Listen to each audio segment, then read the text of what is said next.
I'll kill your cat if you ever touch my phone again. Those words slipped out in the kitchen, through clenched teeth, almost a whisper, but with such venom that I startled even myself.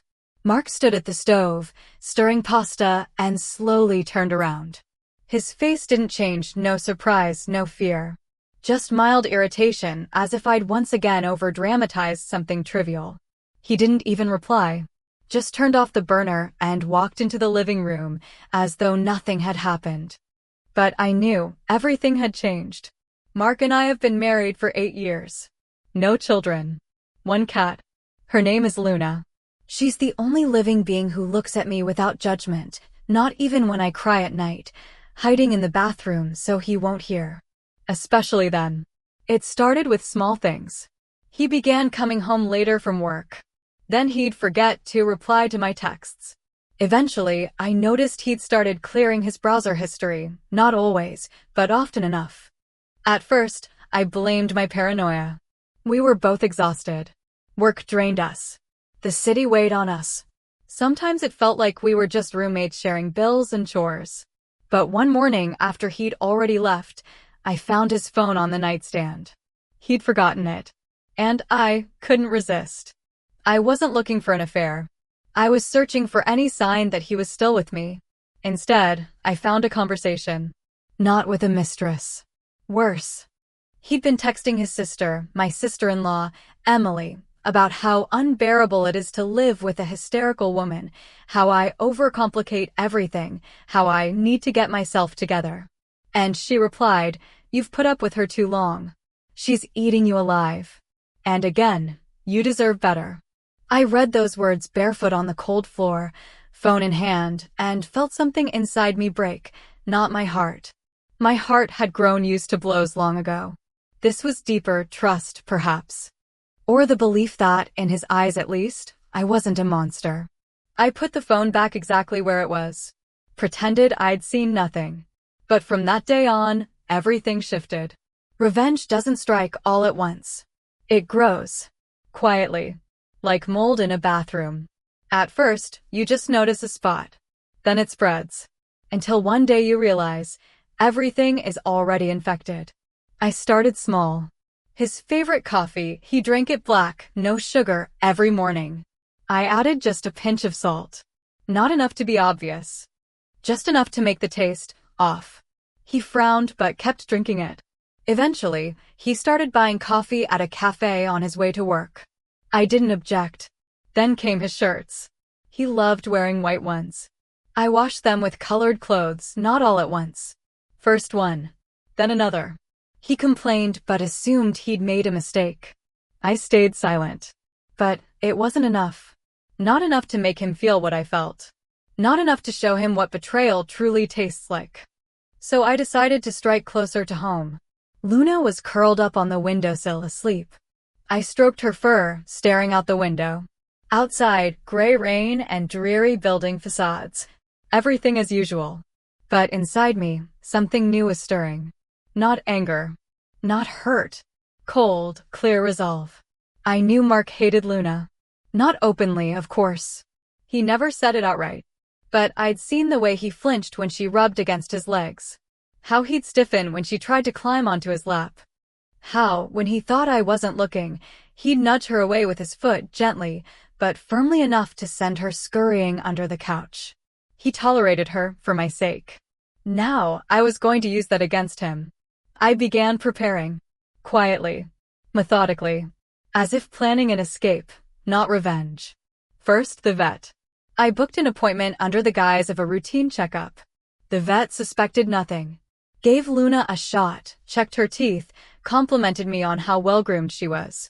I smiled. Everything was going according to plan. Then shopping. I ordered a special cat food. Not the usual kind. The type that causes mild digestive upset. Nothing dangerous. Just enough to make Luna less predictable. And finally, the key move. I installed a tiny camera in the living room. Not a security cam. A discreet one, barely visible, synced to my phone.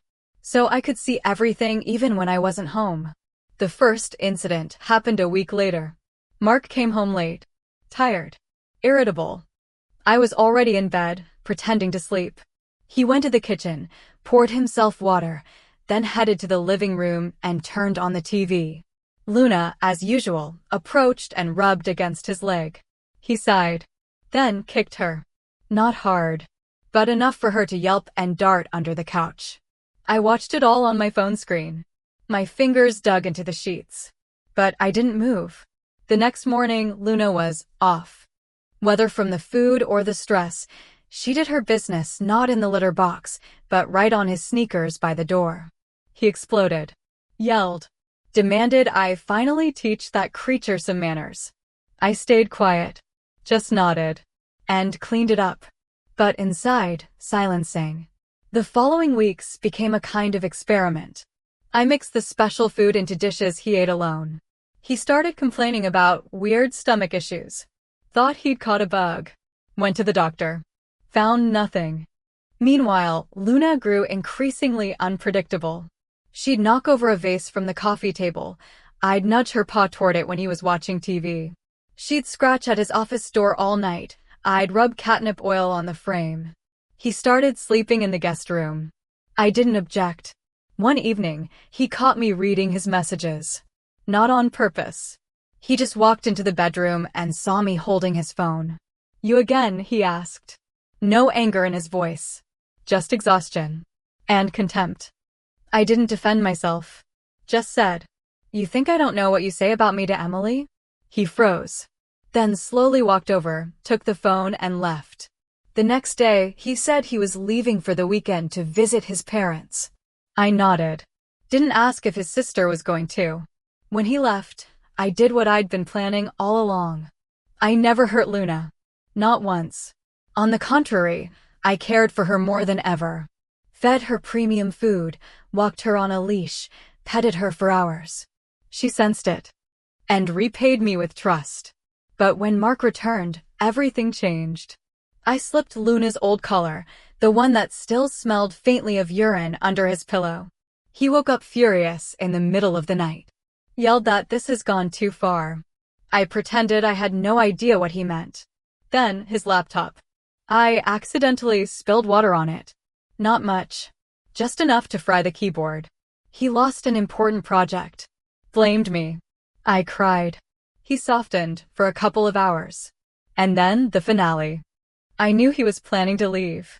Not immediately. But soon. He'd started packing a suitcase, hiding it in the hallway closet. Thought I hadn't noticed. But I saw everything. So I gave him the perfect reason to go for good. One morning, I left Luna alone with his favorite sweater, the one he only wore on special occasions. I'd rubbed it with catnip oil. Of course, Luna couldn't resist. She didn't just rub against it, she performed a full show on it. And then, she went right on it. When he saw it, his face twisted not with rage, but disgust. "This isn't funny anymore," he said quietly. "You're doing this on purpose." Me? I feigned surprise. "It's just a cat. What do you expect?" He stared at me. For a long time. And for the first time, I saw fear in his eyes.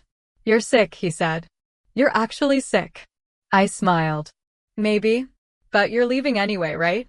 So why pretend you still have something to lose?" He left 3 days later. Took only his suitcase and laptop. Didn't even say goodbye. Just left the keys on the kitchen table and walked out. I sat on the couch, Luna curled on my lap. She purred. I stroked her and looked out the window. Revenge didn't bring relief. No triumph. Just emptiness. But in that emptiness, I suddenly felt free. 2 months have passed. We don't speak. He's staying with his sister. I'm alone with Luna. Sometimes I wonder if I went too far. If revenge was never the answer. But then I remember his words. His look. His lies. And I understand. Sometimes revenge isn't about hurting the other person. It's about feeling alive again. This morning, I got a message from Emily. "You've ruined his life. He can't sleep. Says you're watching him." I didn't reply. Just deleted the thread. Then I stepped onto the balcony. Luna followed. The sun was just rising. The city was waking up. And for the first time in years, I breathed deeply. Revenge won't give you back the past. but it can give you a future. Sometimes even a better one than you had.